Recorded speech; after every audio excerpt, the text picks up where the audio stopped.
अरे कारण नहीं हुआ। हाँ अरे तोहार तो शादी हो गई, हम कार हलुए हम। अरे एगो बात याद रखिया, अरे जबला हमार शादी ना हुई, अरे तबला पाखी जी के यहाँ से आजादी ना हुई। अरे दम बता, फोन उठा के दिखावा। अरे साला जब वाला फोन में खराब रहेला। हे भगवान, अरे कम से कम बिन भी आए रखे कहा तो कम से कम, अरे मोदी जी और योगी जी ऐसा रखा, अरे कम से कम राजपाट तक भोग के जाए। अरे कल्लू जी, अरे गोल लागता नहीं, अरे तोहार तो शादी हो गई, अरे अंगनवा में तू ललनवो खेला था, अरे तोहरा शादी में अरे पूरा गांव वाला के खाना खियाल, अरे तोहरा शादी में पूरा गांव वाला के पानी चल हमारा भी आनी। हाँ, अरे लेकिन क्या बताई, और हमारा बारे में क्यों सोचते नहीं, क्या कारण नहीं हुआ। अरे वो कहा ना, अरे हम अपन में हड़ालू खाती, अरे कई बार अरे सरकारी स्कूल के सामने खड़ा बनी, हाँ अरे ट्यूशन में जाके खड़ा बनी, अरे कुल लड़कियां हमारा के गुंडा समझली सब। अरे कितना दिन के बाद था, अरे एगो ऐसा देखत रहे, अरे हमरो के बड़ी अच्छा लागत रहे। हाँ अरे खाली इजहार कैला के देली रहे। हाँ अरे हम जाकर कह देनी, अरे पूछा का कहानी, क्या कहली?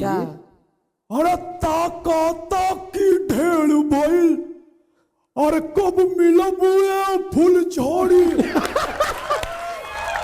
और सुनो, हाँ अरे बोला हो बोला, अरे गाड़ी लड़ी की डेट आगे बढ़ी। कारण नहीं हुआ।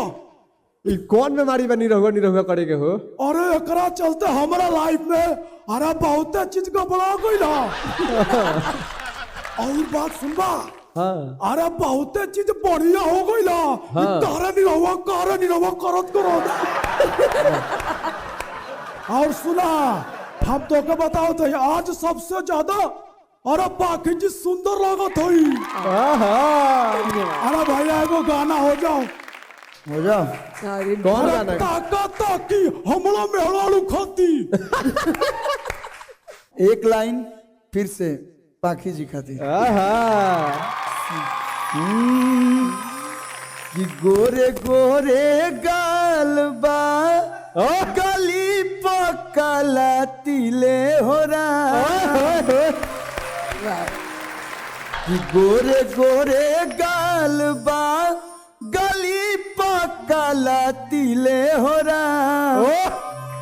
तहरा जैसन सुनर लईकी किस्मत से मिले हो अरुआ जैसन सुनर लईकी किस्मत से मिले हो क्या बात है, क्या बात है। तो आपका किस्मत बढ़िया रहेगा।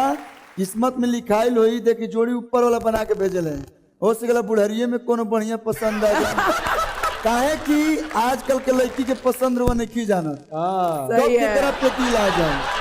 और प्यार में हो उम्र ना देखेगी भैया, यही सने ऐसा अरे लड़का जे लोग खातिर देखा, भैया। अरे सीखा। अरे तारा के बताओ जे पैसा वैसा कमा। और भाई जी के देख के एगो बात याद आइल हमके। हाँ कि हवा देह में ना लागे वो हवा बहल को न काम। हवा देह में ना लागे वो हवा बहल को न काम के, हम मन मड़इये में लागल त राजा के महल को। वाह वाह, क्या बात है। दिल अगर आपसे जान लग जाएगा भैया। दिलो खत्म बालो।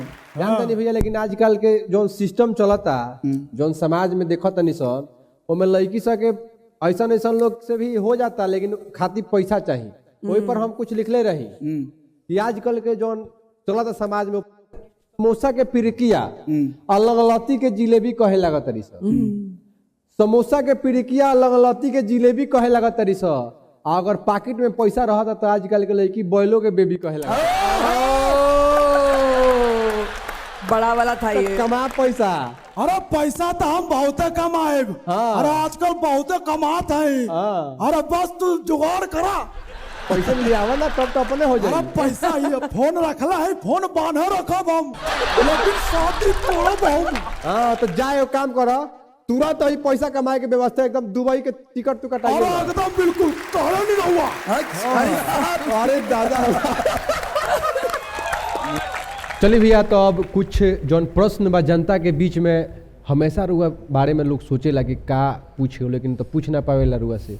हमनी के माध्यम से आज उजड़िया बनल बनी से, तो उस सवाल जौन जनता के मन में बा आज रुआ से हमनी पूछा तनी सन। सबसे पहला प्रेम के बारे में रुआ बताई। रुआ तो मैंने बचपने से स्टार हो रही, तो आम आदमी के तो जीवन तो हमरा नहीं लगत कि रुआ जियले होखे, जगह हमनी के जियले बनी सन, चाहे जिए ला लोग गाँव जवार के लड़का लोग की साइकिल लेके घूमत लोग, पढ़े जाता लोग, तो कोचिंग में प्यार भयल।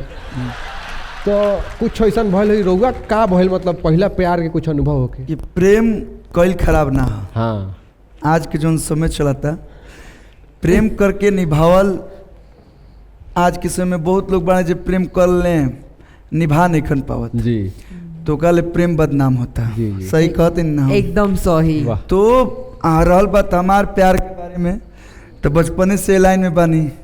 प्रेम केकरा खातिर हाँ जी, जरा के समय बा, हाँ। दिन भर फोन पे हेलो बाबू बेबी सोना करे के बा, ओकरा खातिर प्रेम मैं सोना। हमारा वैसा समय ही ना मिलल कि हम प्रेम करी। आ तनी मनी कभी कभी कुछ ऐसा विचार अइबो कइल तो कुछ बाबूजी के डर से हम ना कर पौनी। फिर भाई जी पीछे लाग गई। कुछ भाई जी के आ कुछ ऐसा प्लान बनबो कइल, तब तक शादी ब्याह हो गई। मन की बात मन ही में रही थी।